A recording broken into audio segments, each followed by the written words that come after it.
historically, all throughout human history, we're always moving to a harder money because we're looking for a better form of money. And that culminated by the end of the 19th century with everybody in the world being on the classical gold standard. Basically, the entire planet was on the same currency. One money chosen on the market, very hard to produce, holding on to its value, offering anybody in the world the ability to save for their future, essentially for free. You get paid in the coin, you keep the coin safe, and then 20 years later, that coin is not only held on to its value, it's likely appreciated more, because in those 20 years, we've made more cars, more houses, more apples, more oranges, more everything, but we haven't made a lot more gold, so the gold coins remains valuable. And so historically, you see this has coincided with a decline in interest rates, which from the Austrian perspective is a measure of time preference. Time preference is what determines the interest rate. And time preference is the degree of discounting for the future. So effectively, as long as we're using harder and harder money, we're being able to provide for the future better. And that's reducing our uncertainty of the future. Now you can be fairly confident that the money that you worked for today, that you can save it and it'll be there for you in 5 years' time. Well, you start thinking more about yourself in 5 years' time. And as our technology for money has improved, and as our ability to save has improved, our time horizon has expanded. Our time preference has dropped. We start thinking more and more about the future. That encourages us to save more, to invest more, and then that leads to capital accumulation, which leads to the increase in productivity. And I think the whole world was basically lowering its time preference until the early 20th century. And then in the early 20th century, this is kind of the central argument of the fiat standard, by switching to an easy money, where now, in the 20th century, we moved to government money, which has been increasing on average, I calculate, at something like roughly 14% a year globally. So you move from a money supply that's being inflated at 1 or 2% as the average human being in the world. You had that same gold coin. Now you're stuck with your government's local scrip that is inflating at, on average, 14%. Some people have witnessed 200% inflation. Okay, so that on average, so you said worldwide, if you just took Western democracies into account, say relatively stable societies with relatively admirable forms of government, what sort of inflation rate are you looking at? Do you know that?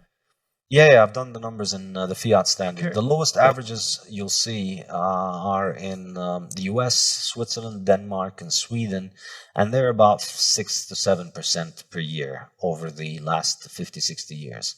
So that's really as good as it gets for fiat as a kind of average. So you're constantly, so you need a return of 6% or 7% just to keep up. Basically, yeah. And 7% is not nothing. 7% means you basically lose half the value stored in 10 years. And that's 7%. That's in the good cases.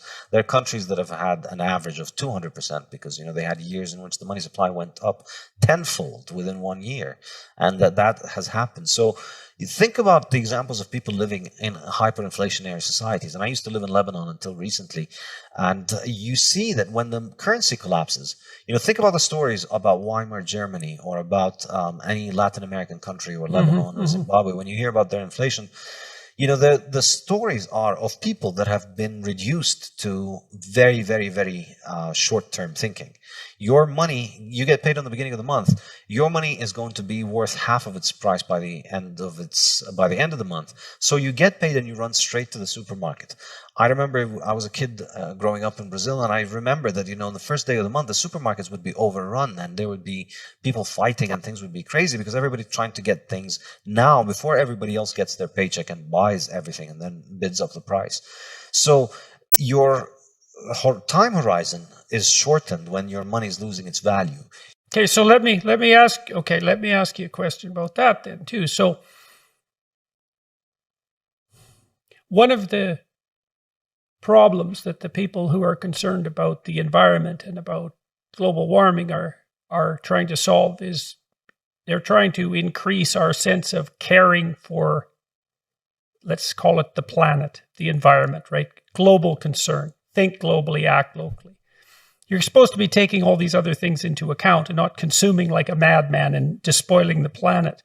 But implicit in your argument, as far as I can tell, is that if you stabilize the currency so it can't be inflated and you make people's time horizon much longer, that they're going to be concerned about a far greater variety of things that are distal from them, like the environment, because they can. They're now able to do that instead of having to fight for short-term emergency survival continually. Exactly. That's it. So the more capital you accumulate, the more you can provide for the future, the more you can secure the present and start thinking about the future. You know, and the more you care about the future then, in some sense, or can care about it. And you know, you think about it like the fisherman who's able to move toward building a fishing boat and a fishing rod. You know, they're able to now rest assured that any day they just need a small amount of time to go out and catch the fish. It's not like the days when they had nothing and they had to try and catch them with their hands every day. And so some days you might not be able to even catch anything.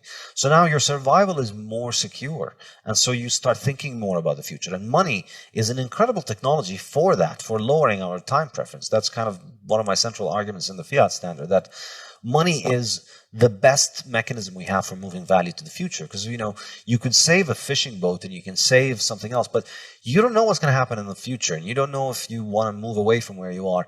Money itself is enormously important because it's very useful. You save some money and then it doesn't matter what happens in your town, you take the money and you can go away. So it protects you against the uncertainty of the future. And when that money is compromised, your ability to think of the future is massively compromised as well. And I think, you know, the hyperinflationary examples are an extreme example of that. But I think the 20th century itself was one global slow train wreck of watching humanity's time preference rise as, you know, generation after generation of people all over the world witnessed their currency devalued. Everybody saw it. There isn't a single people in the world that has escaped this. You know, it doesn't matter if you live in Western Europe or Africa or Latin America. Everybody has been screwed by inflation in the 20th century. And everybody has a story in their family about somebody who saved up and worked hard and diligently, and then one day they woke up and all of their money was gone and all of the wealth that they worked for was gone. Everybody has gone through this, and it leaves a mark. It leaves a mark. It tells you, you know, don't be the sucker who saves for tomorrow, because, you know, you missed out on.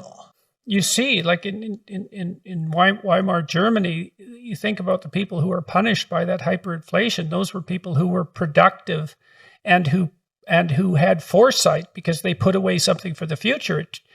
The ants were punished, not the grasshoppers. You know, and that's a terrible thing to do to a society, to take the most creative people who also have the ability to delay gratification and then to just cut them off at the knees for daring to do both of those things. You couldn't do a worse thing to a society in some sense than that. To punish people for creativity, productivity, and the capacity to save instead of the pursuit of impulsive pleasure. So it is really a catastrophe.